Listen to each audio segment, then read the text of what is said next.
how would you define or describe Southern soul, especially the stack sound? Well, actually, the stack sound is basically just basic R&B. I mean, now they have all these different all these different genres of. Can you imagine? You get all these different genres of R&B. You got Southern soul. You got straight R&B. You got R&B. Uh, this R&B that. Mm-hmm. But it's really just all straight R&B music. Right. It's the roots of what everything is based on now. What do you think the work you did at Stax, how did that have the biggest influence on the music that we hear today and call R&B today? And do you think that it gets the credit it deserves for its influence on the culture at large? No, it doesn't. It doesn't really get it doesn't get the credit that it deserves. And I think you had Motown up north, and then Stacks and High were down south, and our stuff is a little more gritty, a little more. It's, for lack of a better word, it's not as polished per se as the Motown stuff, but it definitely doesn't get the credit that it deserves, and really our stuff is just straight. It's almost like a combination of blues and gospel mixed together, but it's just very raw. Is in its form. It's very raw, but it's still R&B. Mm-hmm. And it's soulful too. Like it's the kind of it reminds you of the blues in a way. It reminds you of church in a way. And that's the combination between the blues and the gospel. But how do you see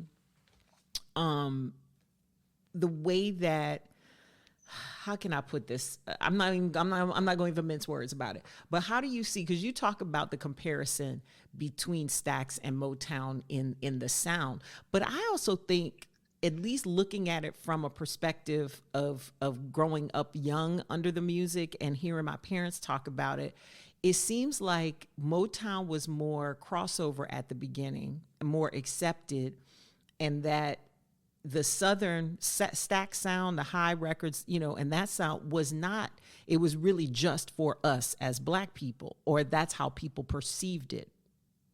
That's how people perceived it. It was for everybody too. The music down south was for everybody too. It's just the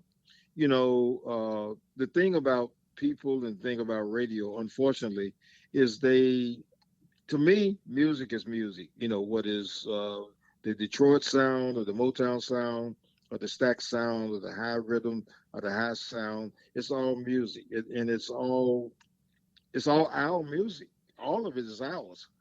Mm-hmm. That's the truth. Hmm. That is the absolute truth. Now, when it comes to the power of the house bands, like you talk about high records and the high rhythm section, you talk about, the BarKays, your band, Booker T and the MGs at Stax, Muscle Shoals and things like that. The session artists had a really big impact on the sound of the music. What would you say that was? How did you see your role when y'all were doing it? Did y'all have goals about it, or were you just having a good time? And you ended up defining the sound. No, I'm gonna tell you the unique thing about being a session musician is depending on what day of the week it is. Like for instance, today we got Johnny Taylor coming in, so you have to get in the mindset of what Johnny Taylor does. I mean, you have a thing in your mind, what Johnny Taylor does.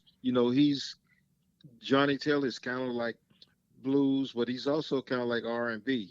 Because he kind of like splits the difference. Then the next day, you may have to be have your mindset on just having your mindset on the staple singers because they're coming in, and the thing that the staple singers do, with Mavis and Pops and all of those guys, you know what they do. Then the next day, you have to be in the mindset of the emotions. Mm-hmm. So you got three different things happening in the same week. So you just have to get your mind set for those three different things, and it's all different. But it's really all R&B, but it's all different R&B because uh, The emotions, for instance, was just really a lot of harmonies, sweet sounding. I mean, just sound like birds. Birds Mm-hmm. singing. And then you got Pop Staples, them, and they're more or less like a folk type. You know, the Staples Singers more like a folk type group. And then Albert King is straight up blues. Right. I mean, like Lil Milton, uh, BB King. Just straight up blues.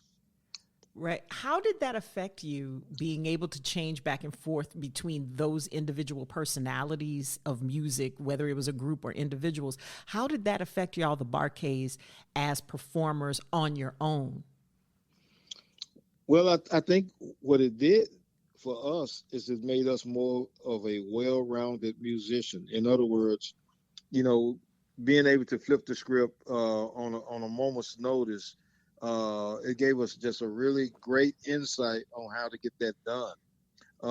So, which made what it meant, it made us a valuable player in the marketplace. I mean, people didn't have a problem calling on us to record behind them because they know that we could adapt to whatever the sound or whatever the personality that they needed for their particular record.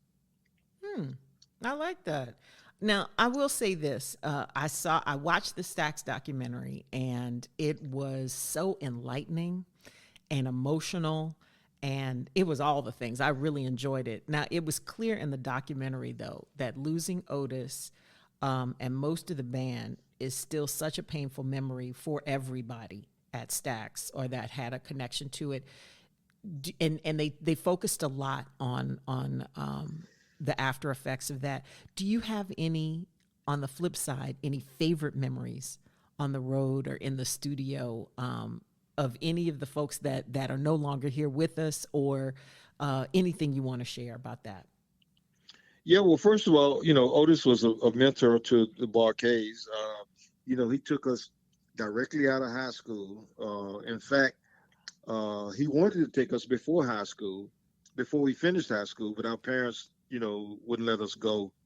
But the day we all graduated the same year, everybody in the band except me, I graduated a year later. Mm-hmm. But the year that everybody graduated, we left and went on the road with Otis Redding. And our very first gig with Otis Redding was at the Apollo Theater.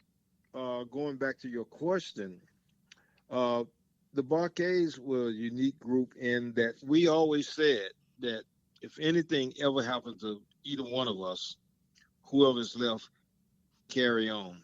So little did I know that I would be the person in the group to have to carry on, That because, am we didn't have no idea that this accident was going to happen at that time. When we was having those type conversations, we didn't, I didn't have no idea that this was going to happen. the fact that y'all had those conversations, that's what struck me when you told that story on the documentary. The fact that y'all Hmm. had those conversations so young. I mean, you fresh out of high school, you still teenagers, even though you're young men, and you're working and on the road, and I'm sure, growing up doing, growing up fast doing that. The fact that y'all had that foresight to Hmm. be able to have those conversations was, how did that come up? Well, I can tell people all the time, we were just really, even though our years, in our years we were young. I mean, our mental capacity was far ahead of our age, if that Mm. makes any sense. Mm-hmm, it does. Hmm. It does. And I would imagine that being around people like Otis and, Mr. Bell and all the people who were at Stax, the artists and the creators that were there, that had to grow you up fast too. That had to grow us up fast. But mind you, Otis was just a little. He wasn't much older than us. I Right. mean, we went out like late teens, like 17, 18, 19, 20 there. And Otis was just 26 when he passed away. That it is so amazing that what all those artists, especially Otis, but what artists were able to create at such a young age.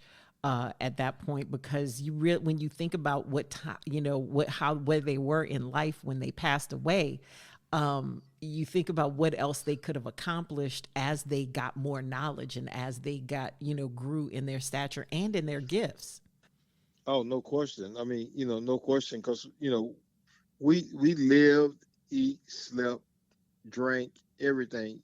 All with us, it was just all about the music, all about what's next, what's next, what's next. That's all we thought about. That's a blessing. Now, one of the things you mentioned a little bit earlier, you talked about working with the staple singers with the emotions. Um, Even though the Memphis soul sound was a driving force in R&B, there was, I feel like there were significant connections between Memphis and Chicago. Like Chicago had its own style of blues and R&B, but a lot of the artists that were on the Stax label were from Chicago and worked with that. What's that musical heritage connection between our two cities? Well, I mean, believe it or not, most of the people that's in Chicago, they migrated to Chicago from the South, Mm-hmm. from Mississippi, Alabama, Louisiana.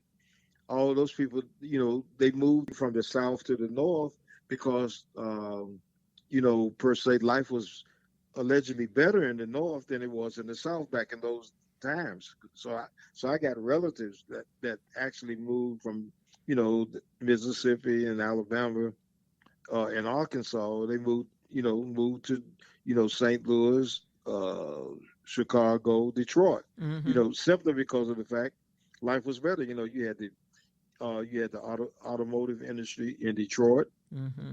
and just things were just like better up north than they were in the south. Right. And then the races, racism wasn't as bad. It wasn't as bad up north than it was down south, because segregation lasted a long time down this way, Mm-hmm. and it still exists. Yes, it does. It definitely does. Mhm. I find it interesting though that after that migration north, that artists to decided to go back down south to record. Was it kind of like a going back home for some of them? Yeah, going back home, and they know that if they, you know, a lot of the people came down south to record because they know that they were going to get something that they really like. And Mm. this is not trying to stick my own chest out for being in the You could for do being it. I in the think at this BarKays. point you've earned it, sir. I think you Yeah, have. yeah, for being in the BarKays rhythm section. But we had good mentors. It doesn't hurt to have a mentor like Al Bell around, or Isaac Hayes and David Porter, and all of these people around, Jim Stewart. We had a lot of mentors, and even though Papa Willie, Papa Willie Mitchell, with the high rhythm section, he was not at Stax. He was sort of like a mentor too. Mm. All these guys were older than us, and they would just give us, you know, it was just good. I mean, they would just give us good advice, growing up. So I'm just so grateful for the advice, and I wish that a lot of the youngsters that's coming up now would take heed, to what their elders tell them about the things that would help them out a lot. I mean, they think that, I tell musicians all the time, I tell these rappers all the time that make beats and stuff like that. I tell them, I say, it's great that y'all, sampling stuff and all of that stuff like that, but at least learn how to play one instrument. You know what Mm. I'm saying? Mm-hmm. Is that what you told Jazzy? Oh yeah, of course. I'm gonna tell him that, and I just I preach it to him. Sometimes I wonder if it's going on deaf ears, but you know, I'm still a proud pop though. That's right. That's right. I mean, Mhm. he's had some pretty big hits, and I can't imagine that being growing up in your household didn't have something to do with that. When we talk about current artists and the current state of R&B, how do you see the lineage? How do you see the sound now and the way it's changed over the years? And what do you like about it? What do you think we need to focus on? And maybe it's even from a business perspective as well, like lessons that you learned that artists nowadays haven't heeded or aren't aware of. I'm in high admiration for artists by the name of Stokey. I don't know Oh if you yeah. know this. From mint Stokey, condition. from Yep. yeah, the leader of Mint Condition now. I think he's going out on his own, Mm-hmm. but I think he's one of the champions. I would say of one of the younger artists that's coming up. That's keeping R&B alive because he's still true to the game. He's still R&B. Mm-hmm. Mm-hmm. It doesn't hurt that he is, an excellent musician too. Besides being a great singer, he's an excellent musician, especially on the drums. He's phenomenal, really. Right, right. And that goes back to what you were saying, your advice to artists to at least learn those instruments, even as we use the technology. Now, what do you think your secret is to longevity in music and staying motivated to create? Because you've been active at this for a very long time. And I'm sure there have been moments where you were like, ooh, I'm done with this. or Yeah, like or now. tired. No, I tell you what really keeps us motivated. Well, we keep a lot of young people around us all the time, Hmm. and really, it does my heart good to see young people flourish. Uh, at least it makes you feel or makes you think that your work is not in vain. We have a thing down here, and I'm pretty sure people know about it. If not, I'm telling them about it now. The Stax Music Academy, Yes. and also the Stax Museum of American Soul Music. Uh, we encourage the kids to really, you know, learn as much as you can about, from your elders. I mean, study, read, just research, just learn much as you can. Know where your music come from, just don't know, like you hear a song and like it. Do some investigation, see where the song came from. Yes, yes. Knowing the roots, can expand your vocabulary in so many ways. And I'm so glad that I grew up around a family that loved music and introduced me to it, even though I didn't appreciate their music when I was younger. Now that I am of the age they were when they were listening to it, I was like, okay, I get the appeal. I 100% get the appeal. And it Right. also deepens my understanding of some of the things that are out now. Like, now I can see the connections, over time and what we've created as a people. Right. There was a musician in Chicago. Well, two musicians. One of them was a dear friend of mine, but he's from Memphis, but he ended up moving to Chicago. Maurice White, Oh, bless yes. us. And another musician up there by the name of Louis Satterfield. You ever heard that name before? Yes, I have. I have. Yeah, who was actually he was a great bass player because I'm a bass player, so I'm checking out Of brother course you are. Lou. Uh, That was your and competition? No, no, no, no. We were never in competition. We were in Okay. admiration of each other. I love that. And he also was a trombone player. A lot of people don't really know that he played. Who called Earth, Wind and Fire had these horns called the Phoenix horns, Right. and Louis Satterfield was the trombone player on a lot of the Earth, Wind and Fire I records. don't think I realized that. Yeah, I know he did live, but he also played on some of the records too. Wow. Hmm. That's something else. Now, when it comes to Black Music Month, we are winding down Black Music Month, which is celebrating, American contributions to the art. How do you think we as fans should celebrate our heritage artists and the music? I think the way we should celebrate, well, we should, go back and listen to a lot of the music that came before us, find out where it came from, just find out much as you can about the artist, about the song. That will help you. That really, believe it or not, that will help you going forward.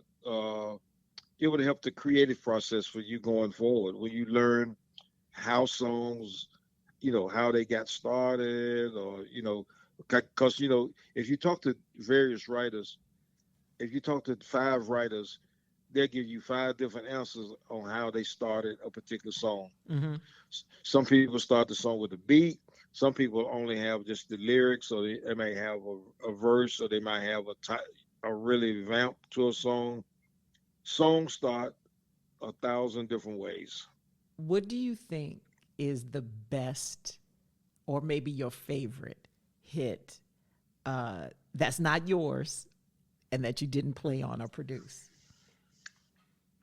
One of my favorite songs is, believe it or not, "Still in Love with You" by Al Green. Oof. I think that song is so unique. It came right after, Al had his first, well, not, it wasn't his first gold record, but it came right behind "Let's Stay Together," and it was just so smooth, and so so well done. It just blew me away. Al Green blew me away. I got the opportunity to play behind him on the road several times. Who's your favorite artist to play with? I would say, really, one of my favorite artists to play with would be between Al Green and Isaac Hayes. Mm.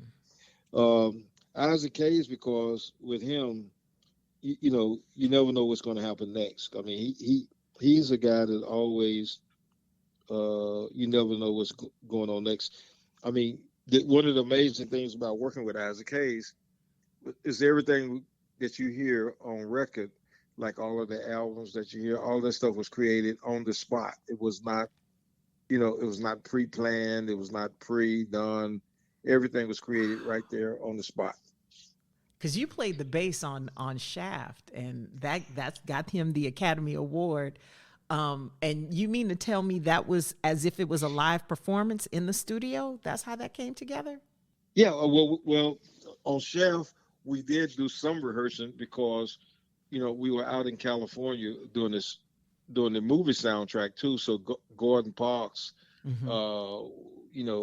uh, set us in his room, and he was telling us the type scene that he needed, for John Chef walking through the neighborhood, uh, and all of that. So we did have to do we did have to do some creation, at least do a blueprint to get it started. But it was just really in its rawest form when we started that. That's amazing. Now, how does that contrast with the way it is to work with Al? I didn't record with Al. I mean, we only played with Al live. We did some live shows with him. It was a little different because he likes for the band to play very soft, Mm. almost like just above a whisper, and because he sings real soft. A lot of Ah. people don't really know this. He doesn't sing loud at all. He just sings almost like he's whispering, and that was the uniqueness about his sound. Um, when he first started his career, he wanted to sing like Wilson Pickett or James Brown or somebody like that. And his producer Willie Mitchell told him that wasn't the way he needed to be singing. Hmm. So what they did was he said, just sing real soft, and what we're going to do is we're going to turn the mic up, loud, so you don't have to strain, you don't have to sing hard, just sing just natural, just like just a little above a whisper. You sing like that, but in the studio, it sounded absolutely amazing because it sounded like he's singing really hard, but in actuality, he's singing really soft. Huh. And you know what? That might be why it feels so intimate. Like some of the songs feel like it's just you and him when you listen to it. Trust me, because I listen to a lot of Al Green. My mama loved her some Al Green, honey. So when that 8 track was on a Sunday morning, I already knew I need to just go outside and play. Right. But it's interesting to me how what you did in the studio affects how we hear the song outside of that. That's wild. I love that. Any other stories from the road or things you want to share before we wrap up? Yeah. I mean, just I would say this, being a musician and being on the road and in the studio is such an amazing thing, and it's something that I don't take for granted. It's been a long ride, but it's been a rewarding ride. It's been grateful. I mean, I'm very grateful for being able to be a musician and being in the game this long, and I'm just grateful for the longevity. Well, we are grateful that you shared your gift with us, sir. Thank you so much for taking the time to talk to us for our salute to Southern Soul. Really appreciate it. Thank you.